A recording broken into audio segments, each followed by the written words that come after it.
Certo. Estamos em janeiro de 2001. Você comprou seu PC multimídia Dell. Está no caminho da revolução do MP3 e acabou com os CDs.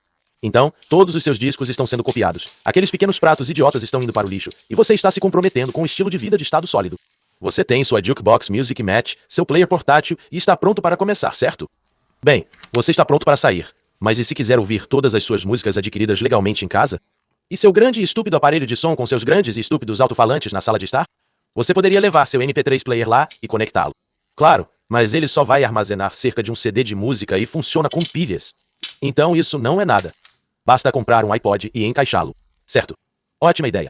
Pena que nenhuma dessas coisas exista ainda. Então, o que resta além de conectar seu PC ao seu aparelho de som? Quer dizer, você poderia, mas merece algo melhor do que isso. Felizmente a Dell tinha uma solução. O receptor de áudio digital Dell.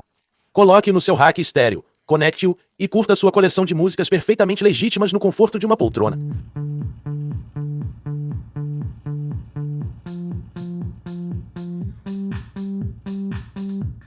Finalmente, a miséria dos CDs ficou para trás. Bem, mais ou menos. Seria o eufemismo do século se eu dissesse que os tocadores de MP3 foram amplamente cobertos no YouTube. Há canais antigos sobre as coisas, mas entre todos os dispositivos que você verá aqui, o receptor Dell é incomum porque não cabe no seu bolso. Dispositivos como o iPod foram revolucionários porque colocaram uma biblioteca de mídia inteira na palma da sua mão. Em outras palavras, eles seguiram os passos do Sony Walkman, original que desencadeou o fenômeno da mídia pessoal em primeiro lugar na década de 1970, permitindo que você pendurasse 1 hora de música em suas calças de moletom. Pequenos tocadores de MP3 com discos rígidos ainda menores levaram isso para o próximo nível, permitindo que você saísse de casa com 50 horas de música e tudo no seu bolso, em vez de um clipe de sim. Portanto, não é de se surpreender que os players portáteis recebam mais atenção tanto naquela época quanto agora. Mas havia outros tipos. Quando o iPod foi lançado, ele definitivamente matou toda a inovação no espaço do tocador de MP3 por uma série de razões que não entraremos em detalhes. Então, se você quisesse tocar MP3 no seu sistema estéreo em 2002, você simplesmente compraria um dock para iPod. Feito, acabado. Mas no começo de 2001, quando esse dispositivo foi lançado, o iPod ainda não existia, e realmente nada parecido com ele também não existia. Então, muitos campos ainda estavam abertos para exploração. O receptor Dell é um dos poucos dispositivos que conheço que tentou tornar os MP3 úteis em casa. Essa é a área do mercado que eu sinto que não recebe muita atenção. Se você tivesse um sistema estéreo convencional em sua casa, o que provavelmente era muito mais comum naquela época do que agora, você provavelmente tinha uma coleção considerável de CDs. Mas mesmo que você tivesse se interessado por MP3 desde o começo, provavelmente ainda não teria se livrado dos seus CDs ou do seu player em 2001, porque o fator de conveniência de atualizar para essa nova tecnologia simplesmente não se comparava. Os MP3 players portáteis se tornaram populares instantaneamente assim que chegaram ao mercado, porque se você não estava lá para isso, deixe-me dizer uma coisa, um Discman é um objeto surpreendentemente grande e inconveniente para pendurar em sua pessoa. Eles eram gigantescos, e realmente não havia uma maneira prática de levar mais de um CD quando você ia correr ou algo assim. Os primeiros MP3 players eram dispositivos de bolso que podiam armazenar um álbum ou dois, e isso era automaticamente uma grande melhoria em relação ao CD. Mas em casa, você poderia colocar 50 discos em menos de um pé quadrado de chão. Espaço não é a grande coisa. Quer dizer, claro que você tem que colocá-los na máquina manualmente, mas isso é realmente um problema tão grande quando você está sentado a 10 pés de distância do player. Agora, é claro, não ocupar espaço no chão seria ainda melhor. Mas a experiência do MP3 naquela época não era nem de longe tão refinada quanto é agora. Isso não significa que ninguém estava interessado. Você só tinha que ser o tipo certo de pessoa. Se você era um nerd naquela época, provavelmente começou a ripar todos os seus CDs antes mesmo de ter um MP3 player. Assim que o software ficou disponível, você simplesmente foi em frente. E em pouco tempo, você provavelmente percebeu que tocar música dessa forma não era apenas incrivelmente conveniente, mas oferecia opções completamente novas, como pular do meio de um álbum para o meio de álbum para o meio de outra diferente com um único clique. Diferente com um único clique. E então havia recursos como listas de reprodução personalizadas, pesquisa de gênero, reprodução aleatória em toda a biblioteca. Todas as coisas que eram, se não literalmente, impossíveis até aquele ponto, certamente uma grande dor de cabeça. Quer dizer, você poderia comprar um trocador de CDs com 100 discos e colocá-lo em reprodução aleatória ou programada de vários álbuns. Mas isso não é a mesma coisa que deixar o jukebox do Music Match ocupar totalmente sua pasta de MP3. O eventual sucesso de players, sem qualquer tipo de interface de usuário, prova que muitas pessoas ficaram animadas com novas opções para experimentar sua coleção de músicas. Mas no circuito 2001, todos esses recursos só funcionavam se você estivesse sentado em seu computador. Se você está na sua sala de estar ouvindo música como atividade principal, então os MP3 eram muito mais difíceis de vender, porque era difícil colocá-los em seu sistema estéreo. Os tocadores que as pessoas levavam consigo em viagens eram dispositivos muito minimalistas. Eles armazenavam talvez 1 ou 2 álbuns, funcionavam com pilhas AA e não tinham controles remotos. Conectar um desses em seu aparelho de som funcionaria tecnicamente, mas não seria uma experiência de audição luxuosa. Certamente muitos nerds simplesmente conectavam seus PCs em seus amplificadores, mas havia um monte de razões pelas quais isso não era o ideal. Por um lado, a maioria das pessoas provavelmente tinha seu computador em uma sala diferente, ou pelo menos, não na mesma parede que seu sistema estéreo. Se seu sistema estivesse limpo do outro lado da casa, então, bem, isso não estava acontecendo. Mas mesmo que fosse apenas um cômodo de distância, você ainda estava olhando para passar 25 ou 50 pés de cabo de áudio do seu amplificador para seu PC, o que degradaria a qualidade. Se nada mais, para controlar a reprodução, você teria que se levantar e ir até o PC. Era bem raro ter qualquer tipo de controle remoto, mesmo para reprodução e pausa básicas. Agora, algumas pessoas certamente simplesmente colocavam um laptop em cima de seu Wi-Fi. Mas além de parecer uma merda e ter uma ergonomia horrível, os laptops eram muito mais caros. Naquela época, as pessoas normalmente não tinham peças de reposição por aí. Para lhe dar uma ideia, Circuito 2001. O único laptop que alguém estava disposto a me dar era um Zenith 286, com uma bateria de chumbo ácido e uma tela monocromática. Ele mal rodava Commander Keen e só tinha um alto-falante de PC. Eu não ia conseguir que a boca do esmagador saísse disso. Comparado a essas opções, um trocador de CD ainda parecia bem atraente. Eles estavam amplamente disponíveis, não custavam muito, e você podia carregar 5 ou 6 discos e alternar entre eles do conforto da sua poltrona. Com um controle remoto que dá pelo menos 6 horas de música, sem precisar que o pai grunhisse para ficar de pé. E se isso não fosse preguiça suficiente para você, você poderia relaxar em um trocador de 100 discos e simplesmente ficar sentado onde estava até que alguém notasse o cheiro e chamasse a polícia. Em outras palavras, os CDs não eram tão inconvenientes quanto parecem em retrospecto, porque eram tocados em dispositivos projetados para o ambiente da sala de estar. Para fazer os MP3 funcionarem nesse contexto, você precisava de um dispositivo dedicado e eles existiam, mas era um mercado muito pequeno. Eu falei sobre um desses dispositivos há um tempo, a loja de música Dig Media. Aquela máquina era intrigante de algumas maneiras, mas no final das contas bem decepcionante. E grande parte da minha insatisfação se concentrava em saber se ela fazia o que alguém realmente queria. Ele se conectava ao seu sistema estéreo. Ela tinha um disco rígido e um tocador de CD, e você podia colocar um disco e copiar as faixas diretamente para o disco rígido. Então você podia tocá-los no seu Hi-Fi, ou você podia encaixar um tocador portátil especial chamado Soulmate e transferir músicas para ele para ouvir em qualquer lugar. Essa parte era bem legal, particularmente porque o player usava RAM em vez de memória flash, o que permitia que você carregasse arquivos muito mais rápido do que qualquer outro player no mercado. Mas em todos os outros sentidos, a loja de música simplesmente não parecia resolver nenhum problema bem o suficiente para valer a pena. Ele não tinha uma ótima interface de usuário, não parecia muito atraente e não era muito bem construído. Vários comentaristas sugeriram que ele era mais destinado ao topo da cômoda de um adolescente do que a um sistema estéreo doméstico sério. E eu dificilmente posso argumentar contra isso. Lá vamos nós, a uma criança. Mas realmente o maior problema com a loja de música era escrever o nome Music Store. Ele tinha seu próprio disco rígido e esperava-se que você mantivesse todas as suas músicas nele, seja copiando discos ou carregando o MP3 do seu PC. E isso foi uma droga. Ela só tinha uma interface USB 1,1 e só conseguia copiar CDs em uma velocidade X, então todo o processo era muito lento. Mas o mais importante era um desperdício de esforço. Não importa se você obteve seus MP3 online ou de discos, toda a sua coleção definitivamente vivia no disco rígido do seu PC. Obviamente, se você for sair de casa, terá que copiar as músicas para o dispositivo que está levando com você. Quer dizer, de que outra forma elas chegariam lá? Mas é bem bobo ter que fazer uma cópia da sua música para outro dispositivo só para movê-la para o outro lado da sala. Pelo menos parece bobo agora. Na era moderna, há dezenas de maneiras de embaralhar dados pela sua casa sem recorrer ao sneakernet. Quer dizer, quantas pessoas assistindo a isso têm um pendrive USB? A essa altura, você não precisa responder e me dizer que precisa. Eu tenho centenas, mas sou um usuário de computador de contato total. Claro que tenho. A maioria das pessoas que não estão desperdiçando sua vida, como eu, provavelmente podem sobreviver sem nenhum tipo de armazenamento portátil, graças a Ethernet, Wi-Fi, LTE, Bluetooth. Se você está na sua sala de estar hoje e quer ouvir algo no seu grande sistema de alto-falantes, supondo que você seja uma das poucas pessoas que ainda tem um desses, você pode conectar seu receptor do seu telefone via Bluetooth, abrir o Spotify e apertar play. E agora você estará pegando música de um servidor em San Jose, passando-a pelo seu supercomputador portátil e transmitindo-a diretamente para seu sistema de som. Se você realmente possui sua coleção de músicas, há ainda mais opções. Há toda uma categoria de produtos chamada reprodutores de áudio de rede. Existem alguns modelos audiofilos que custam milhares de dólares, mas o receptor NAD da minha namorada, por exemplo, tem um embutido. Podemos navegar por toda a biblioteca de músicas FLAC dela a partir de um aplicativo para iPad, escolher algo, e ele será transmitido diretamente do seu PC para o amplificador. É extremamente conveniente, mas no começo dos anos 2000, isso era tudo uma ilusão. Quer dizer, a tecnologia existia, mas os produtos não. Não havia sistemas de alto-falantes em rede ou transmissores de som remotos como o Airport Express, e serviços de streaming de música online ainda não eram realmente uma coisa. Por outro lado, as redes domésticas estavam apenas se tornando práticas, então o tocador de áudio em rede estava se tornando viável. Em 2001, havia um punhado de dispositivos no mercado que podiam reproduzir MP3 diretamente do seu disco rígido por uma rede. E acho que essa sempre foi uma ideia muito melhor do que colocar um iPod inteiro no seu sistema EFI. Você tem apenas uma cópia central de toda a sua biblioteca.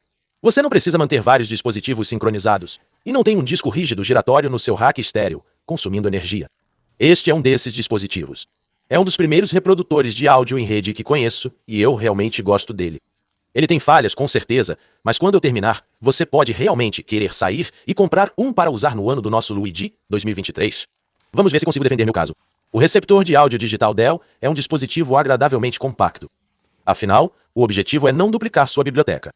Então você não ficará surpreso que ele não tem um disco rígido integrado. Isso reduz o tamanho e o peso. Então você pode encaixá-lo facilmente até mesmo em um sistema estéreo apertado. E de fato, pode estar em casa, até mesmo em um aparador ou uma mesa lateral considerável. Ele tem quase o mesmo tamanho de um mini sistema estéreo modular contemporâneo, sem os alto-falantes, e é muito mais curto. E como você verá, há outros recursos que o tornam muito conveniente para uso em praticamente qualquer lugar. Vamos fazer um tour pelo chassi. Começando pela frente, temos a interface do usuário. Temos os controles básicos de reprodução aqui. Temos a tela LCD. Você não consegue ver sob esta iluminação, mas há uma bela luz de fundo eletroluminescente azul que funciona muito bem em uma sala escura. Então temos os controles do menu de repetição aleatória e um botão de volume que também tem o clique para que você possa usá-lo para selecionar coisas no menu. No canto inferior esquerdo temos um conector para fones de ouvido, e no canto inferior direito temos um emblema de áudio Rio. Agora todos nós sabemos que se algo diz que é alimentado por outra empresa, o que isso realmente significa é que essa empresa o fez. E até onde eu sei, isso é verdade. A Rio era um grande nome em tocadores de MP3 na época, e isso é literalmente apenas uma reformulação de um produto que eles fizeram chamado Receptor Rio. A Rio acabou sendo comprada por alguém chamado Sonic Blue, que a reformulou novamente. Então essa coisa foi vendida com pelo menos 3 nomes e 2 placas frontais diferentes, mas todas elas são completamente idênticas por dentro. E não tenho ideia de por que a Rio deixou a Dell renomear essa coisa. Talvez ela estivesse com dificuldades no mercado e eles achassem que o nome tinha mais poder de venda. Talvez a Dell achasse que poderia vender mais sistemas de PC multimídia ao agrupar essa coisa com ela, o que eles de fato fizeram. Mas talvez não houvesse uma explicação mais profunda por trás disso. Reformulações de marca inúteis que pareciam não fazer sentido financeiro eram praticamente normais nessa época. O mais interessante é que enquanto a variante Dell foi vendida pela primeira vez em 2001, a versão original do Rio foi lançada um ano antes. Não sei o quão bem sucedido qualquer um deles foi, mas acho que é importante manter isso em mente enquanto você assiste a este vídeo.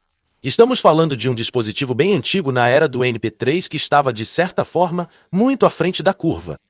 Indo para a parte de trás, é claro que temos a entrada de energia, e essa é uma fonte de alimentação embutida. Ele consome energia da parede diretamente, sem fonte de alimentação externa, o que eu adoro. Eu odeio fontes de alimentação. Então temos um conector de rede, um par de conectores de telefone e, finalmente, todas as nossas saídas de áudio. Quando descobri que o receptor existia, presumi que ele seria usado apenas como uma entrada extra para seu sistema estéreo. E você pode fazer isso. Mas ele oferece várias outras opções. Os RKs à direita são, é claro, apenas saídas básicas de nível de linha para qualquer aparelho de som comum. O conector de 8 polegadas faz a mesma coisa. Ele está apenas em um plug estéreo. Então você pode conectar um par de alto-falantes baratos, como você obtém com um PC nesta época.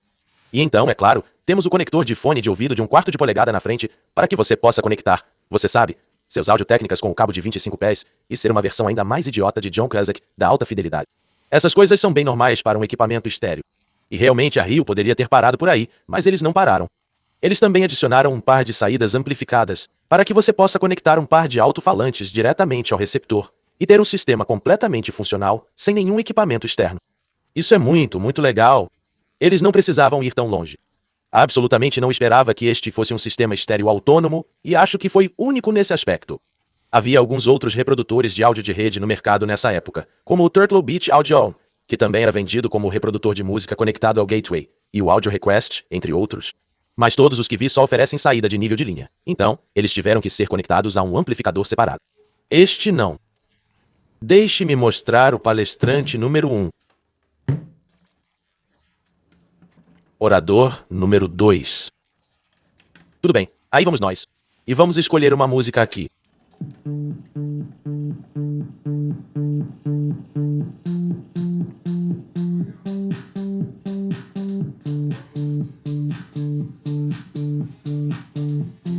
Então veja como isso é compacto e conveniente.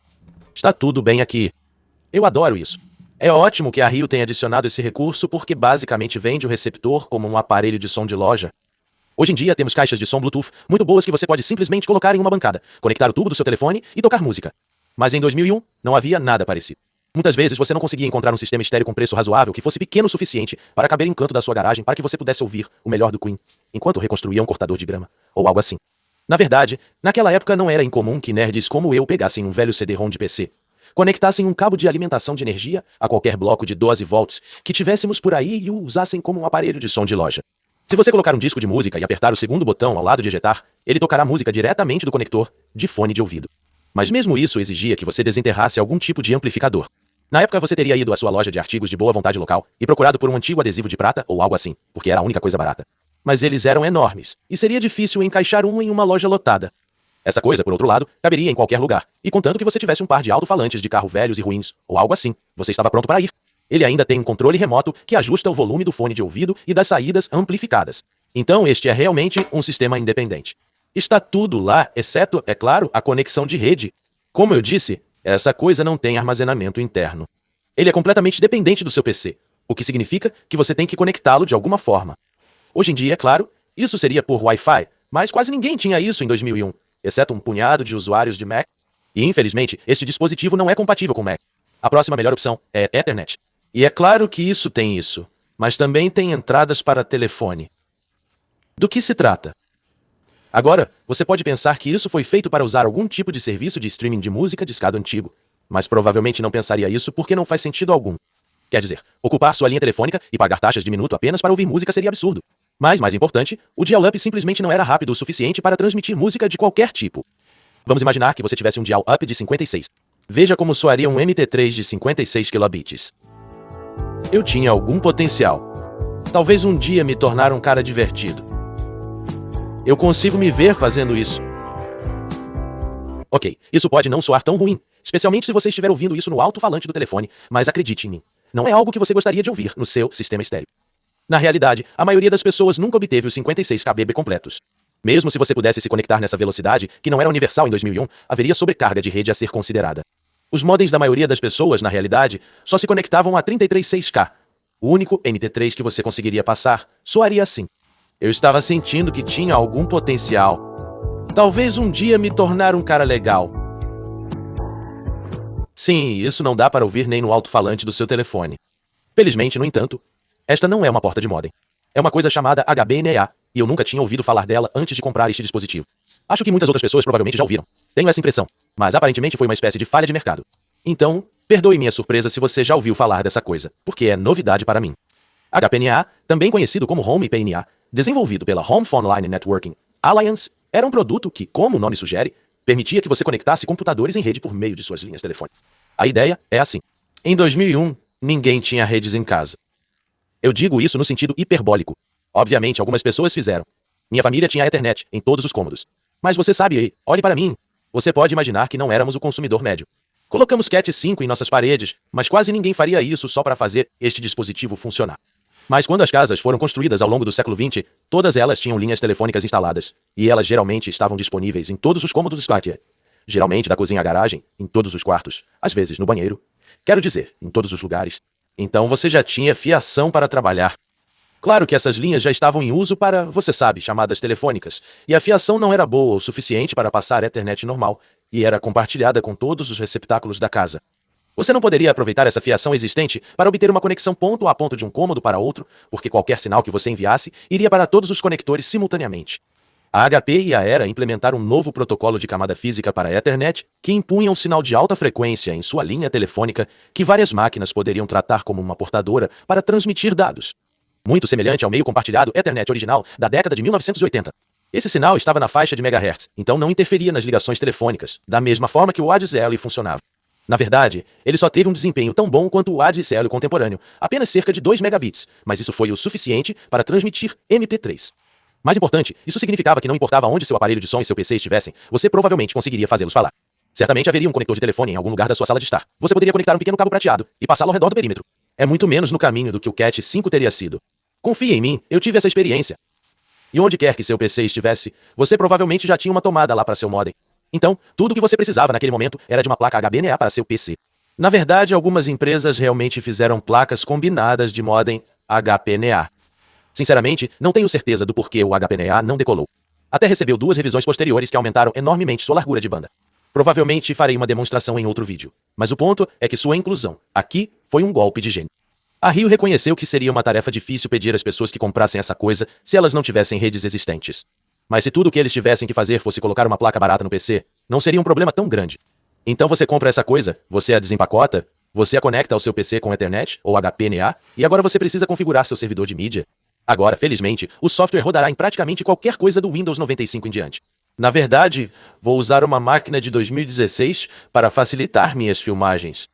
E isso é ótimo, porque o software ainda funciona perfeitamente, mesmo no Windows 11. Agora, há algumas maneiras pelas quais eles poderiam ter compartilhado sua mídia. Por algumas métricas, a abordagem ideal seria montar uma pasta compartilhada no seu PC via rede Windows. Mas obviamente essa coisa não roda Windows. E posso dizer que, tendo tentado isso em sistemas não Windows naquela época, não era muito confiável. Em vez disso, essa coisa usa seu próprio software especial, o gerenciador de receptor de áudio. Isso oferece sua biblioteca de MP3 para o receptor transmitir por meio de um protocolo proprietário, de modo que não dependa da rede Windows. E o problema é que poderia ter sido feito para ser multiplataforma, mas infelizmente ainda é somente para Windows. Não havia versão para Linux e nem mesmo uma porta para Mac, o que é realmente uma decepção. De qualquer forma, este aqui é o gerenciador, e usá-lo é muito simples. Você o instala no seu PC, ele fica na bandeja do sistema, e para disponibilizar sua música, basta ir em Ferramentas, Importar, escolher sua pasta de música e clicar em OK. Ele verifica tudo e diz importado. 178 faixas, 3 listas de reprodução e pronto.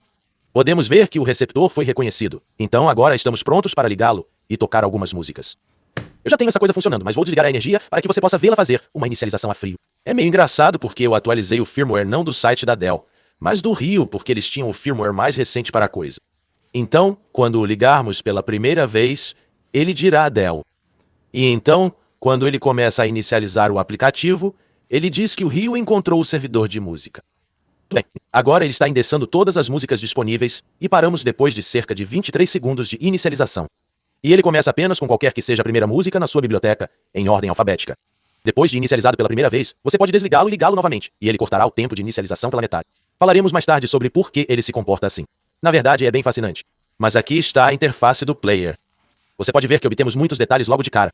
Temos o nome da faixa, o artista, o álbum, a taxa de bits do MP3, e se entrarmos no menu em si, podemos selecionar algumas outras visualizações. Vá em exibição aqui, selecione layout, e podemos escolher, por exemplo, a visualização de escopo. Isso nos dá um pequeno osciloscópio aqui. Há também um, que exibe o nome da faixa com mais destaque, para que você não precise chegar tão perto para ler a tela. Também temos uma interface de configurações de áudio, apenas com seu equilíbrio básico de volume, graves e agudos. E isso é praticamente toda a I/O. Além do navegador de arquivos, isso é chamado de seleção de música. Infelizmente, é aqui que muitos dos elementos realmente interessantes e trágicos deste dispositivo podem ser encontrados. Entramos aqui e podemos selecionar músicas por artista, álbum, gênero e título. É exatamente o que você esperaria. Mas também oferece listas de reprodução, o que você pode não ter esperado. Certamente não é um recurso tão comum quanto você esperaria em tocadores de MP3. E esta I/O imediatamente nos coloca muito à frente da maioria do mercado. Mesmo que a gente finja que a versão do Rio não saiu um ano antes, essa coisa ainda é um tocador de MP3 bem antigo. Ele saiu 6 meses antes do iPod. Eu sei que continuo insistindo nisso, mas é importante porque foi o primeiro tocador de MP3 que a maioria das pessoas já viu que tinha um disco rígido. O tocador típico naquela época tinha uma tela extremamente pequena e tão pouco armazenamento que não havia muito sentido em uma interface de usuário além de, você sabe, número da faixa, ícones de reprodução aleatória e repetição. Mas como o iPod podia acessar uma enorme coleção de músicas, 5 GB no mínimo, comparado à maioria dos tocadores, 32 ou 64 MB, ele tinha que ter uma interface muito mais profunda e ampla.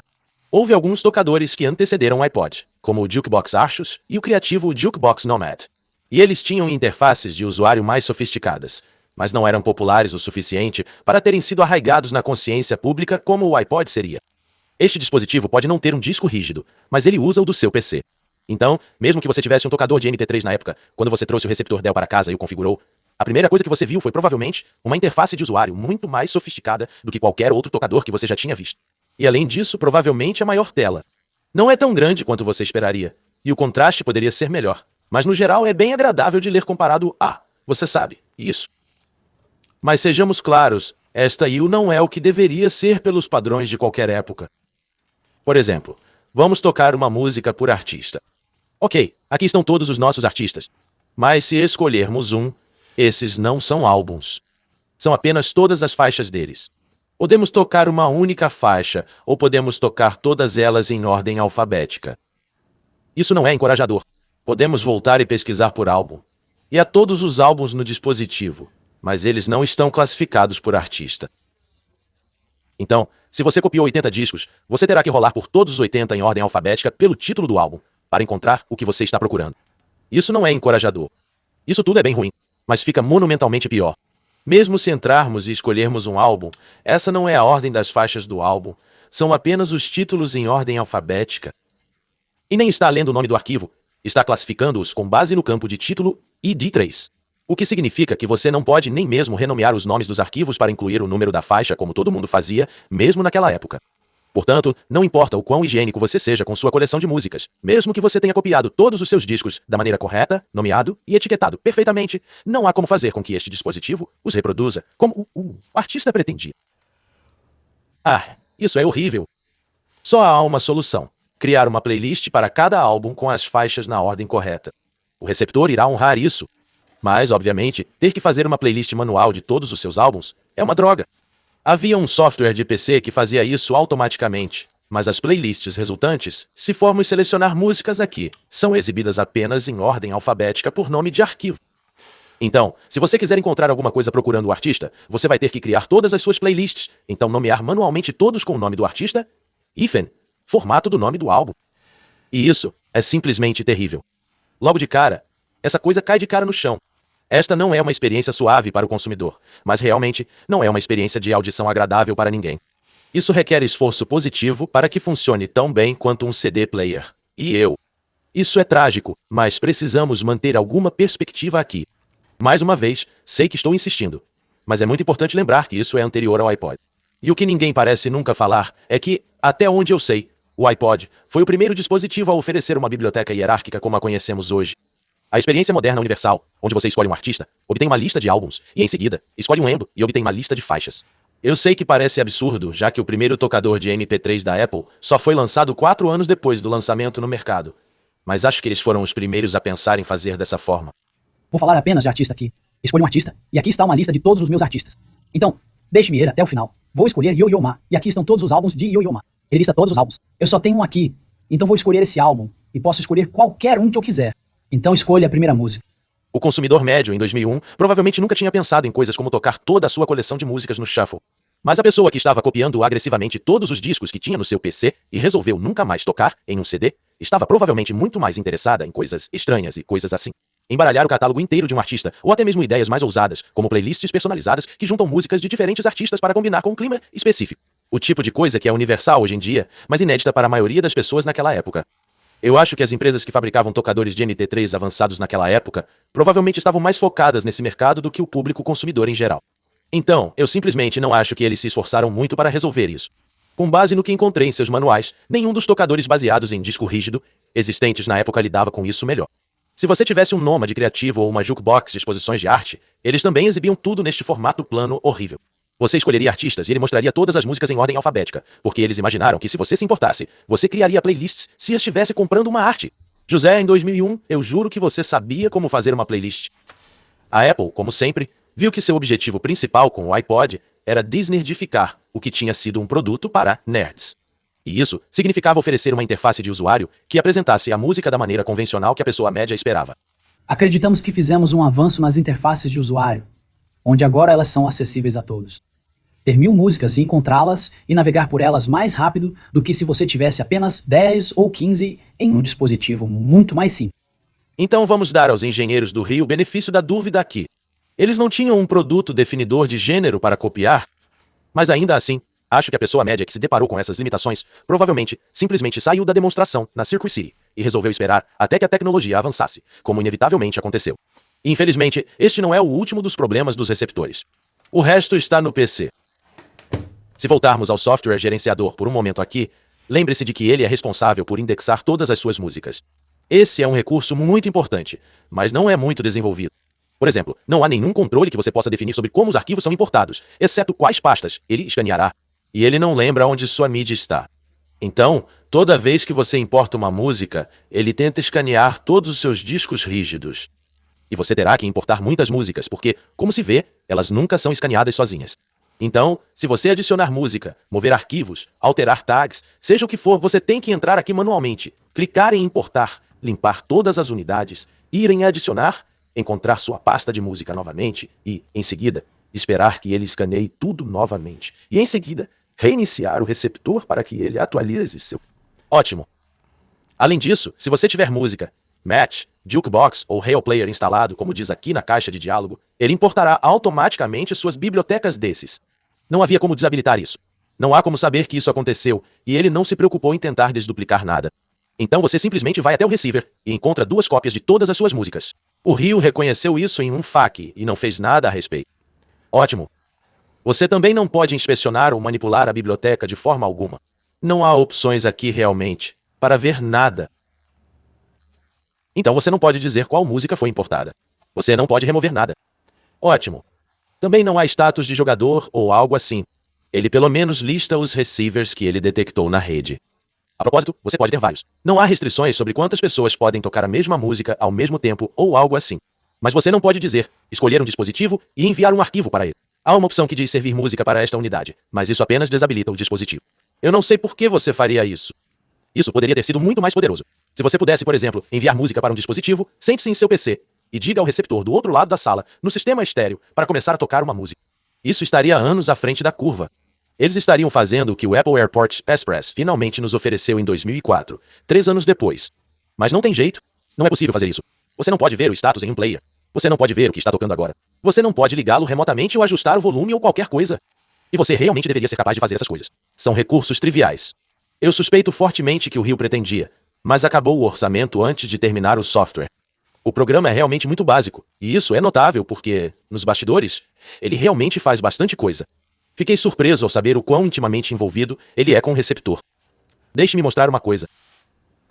Vou puxar a energia aqui novamente, mas também vou puxar a rede. Vou trazer isso à tona em uma inicialização a frio sem conexão. Tudo bem. Então aparece que diz inicializando. E agora vamos deixar isso aqui por cerca de 30 segundos.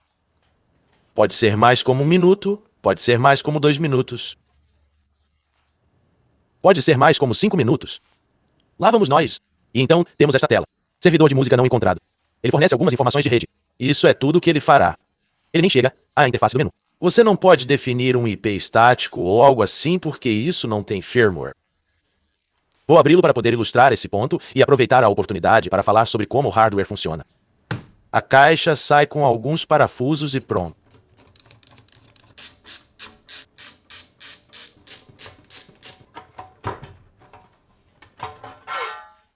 Ele é construído de forma bem típica para a época, assim como qualquer dispositivo embarcado. Temos uma fonte de alimentação que eles provavelmente compraram de terceiros. E então, todo o resto vive nesta placa aqui. Como você pode ver, a CPU é um design de braço. Isso foi antes de ARM se tornar sinônimo de potência e eficiência. Na verdade, li que isso só funciona a cerca de 75 MHz. Ele também é feito pela Cirrus Logic de todas as pessoas. Eles eram mais conhecidos na época pelos chips de som para PC. E de certa forma é isso que isso é. Além do núcleo da CPU e AR, ele também tem um DSP integrado, com decodificação MPG integrada para as camadas 1, 2 e, claro, 3. Sem isso, não tenho certeza se eles conseguiriam fazer os MP3 tocarem sem problemas. Não é impossível, já que a CPU tinha apenas uma função, mas o coprocessador certamente a tornou uma aposta mais segura.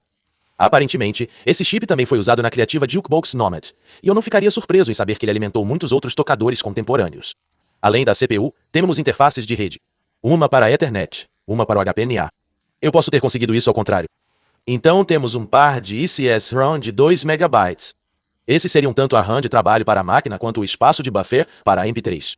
E, finalmente, temos uma flash ROM. Agora, em um dispositivo moderno, esse chip armazenaria o firmware e ele teria de 32 megas a, não sei, gigabytes. Mesmo naquela época, um roteador Linksys feito no mesmo ano, que essa coisa teria uns bons 4 megabits de flash a bordo. Isso não parece muito, mas você pode encaixar uma cópia funcional inteira do Linux nele sem problemas. E foi exatamente isso que a Linksys fez. Mas quando digo 4 megas, quero dizer megabytes. O chip que temos aqui é um módulo de 4 megabits verdadeiramente antigo. São 512 Uma quantidade de dados chocantemente pequena, mesmo para 2001. Mas esse chip foi criado apenas para armazenar o código Bootstrap inicial. Mesmo assim, fiquei surpreso ao saber que ele ainda contém Linux. Quando o receptor de áudio digital liga pela primeira vez, ele aparentemente inicializa a menor imagem Linux imaginável. Ele tem inteligência suficiente para abrir a rede, conectar-se à sua LAN, obter um IP e encontrar seu PC. É isso. É responsabilidade do software gerenciador finalizar o processo de Bootstrap. Acontece que há muito mais recursos incorporados neste pequeno programa. Muito mais do que você imagina. Veja, o Rio teve que resolver muitos problemas para tornar este produto viável. E entre eles estava o fato de que quase ninguém tinha uma rede em casa ainda. Muitos PCs vieram com placas Ethernet, claro, mas uma rede no sentido moderno implica uma infraestrutura. Hoje em dia, toda casa tem algum tipo de roteador, e essas coisas são pequenos canivetes suíços. Além de lidar com roteamento, você sabe, também há switches Ethernet, pontes Wi-Fi e, entre outras coisas, servidores DHCP. Seu roteador NetAR de plástico barato é o que fornece os endereços IP para suas máquinas. Mas em 2001, se você não tivesse banda larga, não teria um roteador. Quer dizer, mesmo se você tivesse banda larga, muitas pessoas com ADSL ainda usavam modems USB. Sem um roteador, não havia como o receptor obter um endereço IP. Então, uma coisa que o aplicativo gerenciador faz é oferecer DHCP. E eu sei que o pessoal da TI assistindo isso está gritando agora, mas espere, não é tão ruim quanto parece. Se entrarmos em ferramentas, formos para a configuração de IP, podemos selecionar qualquer interface na máquina e ativar a configuração automática. Então você pode conectar o receptor diretamente no seu PC e ele enviará um endereço IP para o dispositivo. Isso também funcionará se você tiver apenas um hub ou switch simples sem um roteador. É isso que assusta as pessoas com empregos em redes. O que acontece se alguém levar essa coisa para o trabalho, conectar em sua mesa e instalar o software em sua estação de trabalho? Agora, o PC deles vai começar a distribuir IPS para todas as outras estações de trabalho na rede do escritório. Essa é uma situação de pesadelo. Mas felizmente o Rio lidou com isso corretamente. Se olharmos para a solicitação de DHCP que essa coisa envia, o campo identificador da classe do fornecedor contém a string PEG. Esse é o nome da empresa que desenvolveu a tecnologia subjacente. Na verdade, eu li que o firmware dessa coisa supostamente deriva de outro produto MPEG-Rio, o MPEG Cardinal. Mas essa é uma história para outra hora. A questão é que o software gerenciador só responde às solicitações DHCP com esse ID de fornecedor exato. Então, se alguém executar isso no PC do escritório, ele deve ignorar todo o resto na rede em vez de destruir sua LAN. Essa foi uma maneira chocantemente razoável de lidar com a situação. E acho que ninguém esperava por isso. E é claro que você pode nem chegar longe o suficiente para que isso faça diferença, porque a própria interface Ethernet do receptor é problemática. Em 2110, sem Ethernet, era praticamente universal. Mas a Rio economizou no chip neste. Este é apenas um T de base 10, e muitos hubs e switches, mesmo naquela época, não funcionavam bem com ele. Então, se você tivesse sorte, essa coisa simplesmente se recusaria a se conectar, e seu colega de trabalho rebelde apenas franziria a testa. Faça as malas e vá para casa de qualquer maneira. Uma vez que o dispositivo tenha um IP, ele emite uma transmissão SSDP, que permite que ele descubra a máquina com o software gerenciador. Então ele se conecta àquela máquina e baixa seu firmware. Isso mesmo. Essa coisa não tem flash suficiente para armazenar o sistema operacional inteiro. Então, ela tem que baixá-lo toda vez que você liga. Se você apenas colocá-lo em espera, ele o mantém na memória ativa. É por isso que ele pode inicializar mais rápido. Mas se você puxar o cabo de alimentação como eu fiz há pouco, ele terá que baixar o sistema operacional novamente do zero. Em outras palavras, é a inicialização via rede. E essa não é uma técnica incomum, mesmo para esta era. Mas a maneira como isso acontece me surpreende um pouco. Quando ele se conecta ao servidor, ele realmente monta um compartilhamento NFS. Normalmente o netboot acontece por TFTP. Na verdade, o caminho de onde ele baixa é TFTP-boot. Ele apenas monta com NFS por algum motivo. Se olharmos na pasta para o software gerenciador, este arquivo aqui receiver.arf contém o firmware. É apenas um arquivo renomeado que contém um sistema de arquivos Linux. Não tenho certeza de como é tudo ali. A maior parte do sistema operacional vive em uma imagem de kernel compactada que não consigo descobrir como abrir. Mas o Linux embarcado dessa época sempre teve a mesma aparência. Vai ser um kernel, talvez BusyBox, algumas ferramentas bin de usuário e, em seguida, um único binário do Rio, que faz todo o trabalho real. Eu suspeito que é por isso que eles escolheram NFS. Acho que o software gerenciador expõe o conteúdo desse arquivo tal como se fosse um disco rígido Linux. O que significa que o receiver não precisa puxar o arquivo inteiro e descompactá-lo. Ele pode simplesmente montar a imagem, copiar os arquivos para uma cadeia de discos RAM, carregar no novo kernel e pronto. De qualquer forma, uma vez que o sistema operacional real é inicializado, ele prossegue para alcançar o servidor por HTTP e obter uma lista de arquivos. E depois disso, quando você escolhe uma música, ele apenas faz uma solicitação HTTP para o arquivo e começa a baixá-lo. Não há memória suficiente para armazenar o arquivo inteiro, especialmente porque você sabe que poderia ter um MT3 de 4 horas com 200 megas. Então ele apenas baixa um pequeno pedaço de cada vez. Isso é o que se chama streaming. Então, no geral, nada disso é realmente chocante, Exceto que em 2001, eu pensava que um chip flash de 2 megas seria bem acessível. Como eu disse, roteadores de internet de plástico baratos os estavam usando, mas o Rio provavelmente pensou: ei, por que gastar dinheiro para armazenar um sistema operacional permanentemente nessa coisa, quando ele é totalmente inútil sem um servidor? Esse é um ponto válido, mas também suspeito que eles estavam operando sob restrições rígidas. A lista de materiais dessa coisa provavelmente não deixou uma grande margem de lucro, porque me parece que eles construíram esse gadget um pouco melhor do que realmente precisavam. Por um lado, há a fonte de alimentação mencionada acima. Dispositivos mais baratos, como a loja de música, usavam um tijolo externo para que não precisassem pagar pela certificação U e pudessem comprar qualquer fonte que fosse mais barata no momento. Então esse é o dinheiro que eles não precisavam gastar ali. Além disso, como tem um controle remoto, eles poderiam ter dito: ok, aí está sua interface de usuário. Mas em vez disso, deram a ele controles locais completos. Você tem seu display retroiluminado, 2 placas de botões, seu codificador rotativo e tem 4 saídas de áudio separadas. E isso sem falar do circuito em si, que eu acho muito melhor do que deveria ser. Este lado esquerdo da placa aqui é a seção de áudio. Este chip aqui é um conversor digital para analógico da Burr Brown, que é pelo menos um nome respeitado na área. Abaixo disso, temos um atenuador de áudio, basicamente um controle de volume digital, e o resto são componentes de alimentação e filtragem. Agora, não sou especialista em circuitos de áudio, mas isso é muito mais complexo do que você veria em dispositivos de baixo custo na época. E então, temos esse cara aqui. Esse módulo vertical que fornece a amplificação de áudio para as saídas dos alto-falantes. Isso é realmente bastante intrigante, pelo menos para mim. Normalmente, se você olhar dentro de qualquer equipamento desta época que tenha terminais de alto-falante, a menos que seja um amplificador dedicado, o componente que realmente faz a amplificação será um módulo STK, uma dessas coisas, este grande chip, preto com todos os pinos, em uma fileira na parte inferior.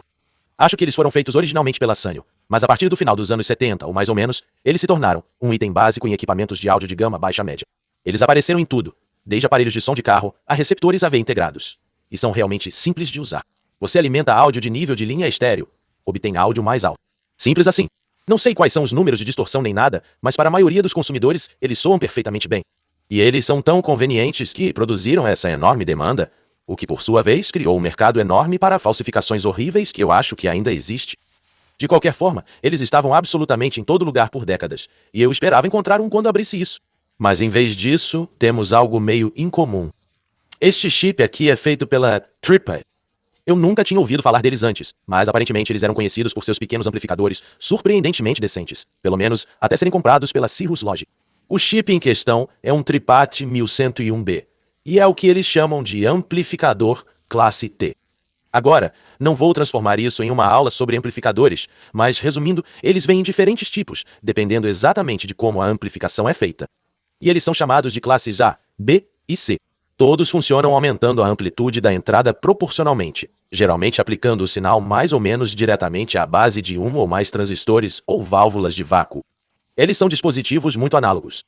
A classe D, por outro lado, que se tornou cada vez mais popular nas últimas décadas, usa modulação por largura de pulso. Basicamente, o estágio de potência real do amplificador não produz nada além de ondas quadradas puras, volume total, ou nenhum volume, nada entre os dois. Esse sinal, então, passa por um filtro que o transforma em uma forma de onda analógica equivalente. Parece bárbaro, mas aparentemente os números de THD são surpreendentemente bons quando feitos corretamente. E como os transistores em uma classe D estão sempre ligados ou desligados, nunca entre os dois, eles são muito mais eficientes. É assim que esse pequeno chip aqui pode aparentemente empurrar 15 watts. Na verdade, é o próprio amplificador. Eu pensei que fosse apenas um controlador e que alguns dos outros componentes aqui seriam transistores que fariam a amplificação real. Mas aparentemente todos esses semicondutores são apenas diodos e todo o resto é apenas circuito de fio. Agora 15 watts não parece muito, mas é muita potência para um pequeno circuito integrado de contorno sem dissipador de calor.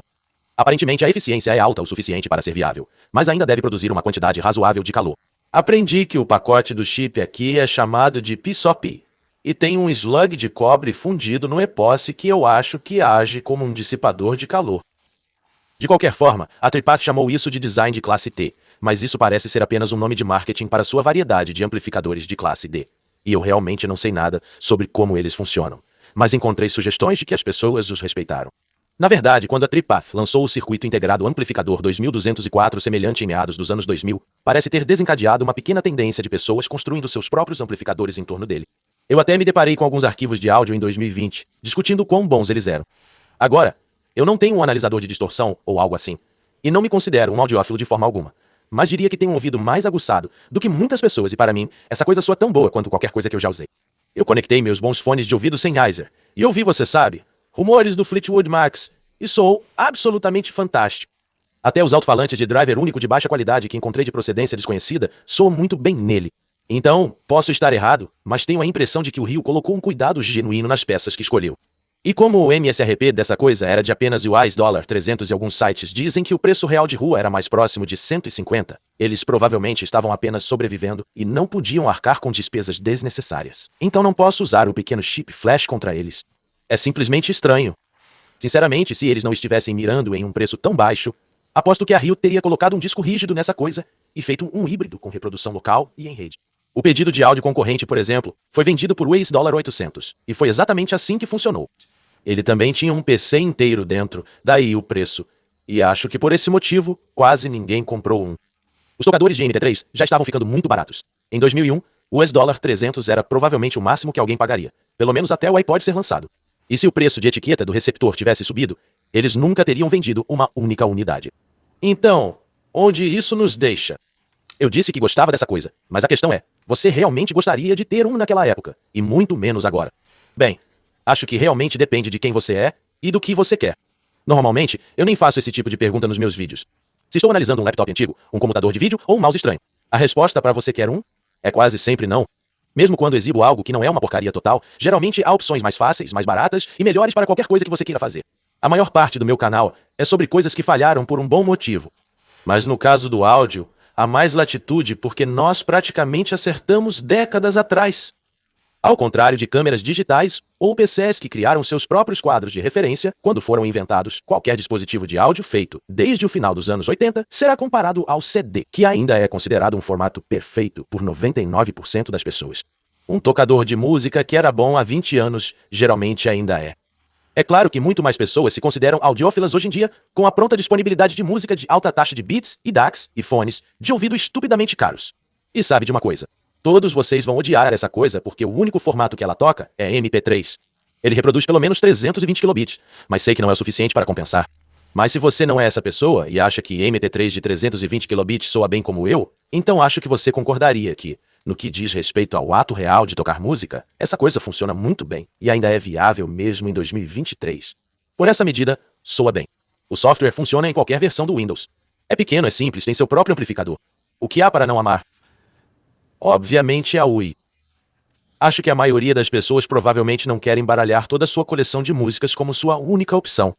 Sinceramente, mesmo sem o iPod para copiar, eu meio que não consigo perdoar isso. Não sei como alguém pode ter olhado para essa coisa e dito: ah, sim, não é possível tocar um álbum na ordem das faixas. Claro, envie, mas pelo que vale, você pode melhorar a situação se estiver disposto a se esforçar mais do que eu. Veja, o firmware para essa coisa era de código aberto, e vários projetos foram lançados para melhorar suas limitações. Claro que eles não duraram muito. Um site disse que várias pessoas melhoraram em várias coisas antes de perder o interesse, ou serem comidas pelos sulcos. E com certeza, as últimas atualizações foram em 2006. Mas houve vários projetos que supostamente fizeram grandes avanços. Reoplay, por exemplo, que afirma fazer muitas melhorias, incluindo a adição de suporte a FLAC.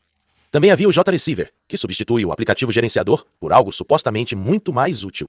Também houve o projeto Trio, que substitui tanto o player quanto o servidor por aplicativos totalmente reescritos. Adiciona suporte a AUG e FLAC, e suspeito que melhora quase todas as reclamações que tenho sobre o Wii, além de adicionar a capacidade de controlar remotamente seus players a partir de um aplicativo Java. Todos eles também adicionam a capacidade de apontar seu receptor para um servidor de rádio da internet, o que é legal por si só. E houve vários outros projetos que eu nem olhei que podem fazer ainda mais. E a melhor parte é que todos eles, até onde eu sei, rodam em Mac e Linux. O problema é que é tudo antigo. Os sites estão todos mortos. Você tem que desenterrá-los através do arquivo da internet, e nenhum desses projetos foi concluído. Eu não consegui fazer o FLAC funcionar no RealPlay, por exemplo. Acho que ele espera que você execute o JReceiver para que qualquer uma de suas melhorias funcione. E para fazer isso, você tem que descobrir como fazer um aplicativo Java antigo funcionar, e eu simplesmente não tive paciência para isso. O Trio tem o mesmo problema. O Java era grande na época, e é claro que depois de tudo isso, há apenas o fato de que isso não vai realmente funcionar na sua rede. Acontece que os switches gigabit modernos não negociam até 10 megabits, então você não pode nem usar uma dessas coisas, a menos que tenha um switch antigo de 10.100, para adaptá-lo em algo com o qual você realmente possa trabalhar. Seria bom se você pudesse simplesmente conectá-lo ao seu PC com HBNA, mas isso está obsoleto há tanto tempo que você não consegue um adaptador USB ou algo assim. Se você estiver disposto a descobrir todos esses problemas, no entanto, você pode realmente gostar dessa coisa. Não estou dizendo que é tão bom assim. É apenas surpreendentemente utilizável. É o exemplo muito raro de um gadget com mais de 20 anos, mas ainda pode ser usado para um aplicativo moderno sem entregar uma experiência totalmente comprometida. Eles são bons assuntos para conversas, pelo menos. Então, se você precisa de um aparelho de som de loja, ou se você simplesmente encontrar um em um brechó algum dia e quiser salvá-lo do aterro, eu diria para ir em frente. Você não vai se arrepender. Mas mesmo que você ache que essa coisa parece uma porcaria, espero que tenha gostado de dar uma olhada comigo. Se você fez isso, considere se inscrever no meu canal para que eu saiba que você gosta desse tipo de coisa. Isso seria reconfortante, já que essa é agora a minha única fonte de renda. Por favor, ajude. Lembre-se de ativar as notificações se quiser saber quando eu postar coisas novas, mas se você realmente gostou disso, considere me apoiar no Patreon como essas pessoas estão fazendo. Eu não conseguiria fazer isso sem eles, literalmente. Em vídeos anteriores, eu dizia que eles estavam pagando pelo meu espaço de estúdio e pelas coisas que eu exibo, mas agora eles estão pagando por tudo. Então isso meio que fala por si. Sou incrivelmente grato a todos os meus patrocinadores por tornarem isso possível. Muito obrigado a todos e a todos os outros, obrigado por assistirem.